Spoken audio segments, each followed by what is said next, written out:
Assalamualaikum dan salam sejahtera. Nama saya Intan Farsha binti Azman. Zamira binti Nur Azman. Dalam tamadun Islam, bidang perubatan menjadi cukup istimewa kerana ia adalah sains yang paling awal berkembang, paling masyhur dan juga paling unggul. Sains perubatan Islam berkembang pesat kerana ia mempunyai dasar dan falsafah yang kukuh dan serasi dengan ajaran dan juga tuntutan Islam. Sejarah perubatan Islam bermaksud kajian terhadap sejarah perubatan selepas kemunculannya Nabi Muhammad SAW dan terus berkembang pesat di bawah naungan ketamadunan Islam. Antara tujuan kajian dilakukan adalah untuk mengkaji dan menganalisis kepentingannya tamadun Islam dalam bidang perubatan. Yang kedua, mengkaji perbezaan tamadun Islam dan juga perubatan tamadun Barat. Dan yang ketiga, mengkaji kesan positif dan negatif perubatan kepada masyarakat. Antara persoalan kajian yang hendak dikaji berdasarkan objektif kajian dalam kajian ini adalah: pertama, mengapa tamadun Islam dalam bidang perubatan penting? Kedua, apakah perbezaan perubatan tamadun Islam dan tamadun Barat? Ketiga, apakah kesan positif dan negatif perubatan kepada masyarakat? Cik Siti Rokiah, siapakah tokoh perubatan Islam yang Cik tahu dan juga yang Cik kagumi? Antara tokoh yang saya tahu ialah Ibnu Sina, Al-Razi dan Al-Zahrawi. Karya mereka ni telah dijulan ke universiti-universiti Eropah dan karya mereka juga menjadi teks utama sehingga ke abad 19 Masihi. Tokoh yang saya kagumi ialah Ibnu Sina. Ini kerana beliau merupakan seorang doktor Islam yang produktif. Karya beliau juga digunakan selama lebih 6 abad di universiti-universiti Eropah. Cik Nur Nabila, apa pendapat Cik terhadap pentingnya tamadun Islam dalam bidang perubatan pada masa kini? Hai, Assalamualaikum. Nama saya Nurul Syamsul Sulaiman. Saya bekerja sebagai seorang staff nurse di Manipur Hospital Club. Okey. Pada pendapat saya, perubatan merupakan salah satu sumbangan tamadun Islam kerana perubatan ni bila bermula daripada zaman Islam, muncul selepas kerasulan Nabi Muhammad SAW, dan dia berkembang sepanjang abad. Bagi saya, tanpa perubatan Islam, perubatan takkan ada peningkatan kerana pada zaman kejatuhan Islam, negara-negara Eropah menyerang negara Islam dan melakukan penyelidikan lebih mendalam berdasarkan naskah-naskah tokoh perubatan Islam. So, itu pendapat saya. Apa pendapat Cik Fatihah tentang kesan positif dan negatif perubatan terhadap masyarakat?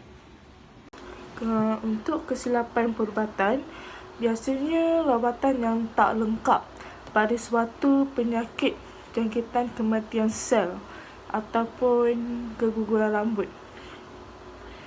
Akibat daripada rawatan kemoterapi bagi penyakit kanser, kos rawatan yang tinggi kerana menggunakan alat teknologi dan cara untuk merawat tu, benda tu canggih.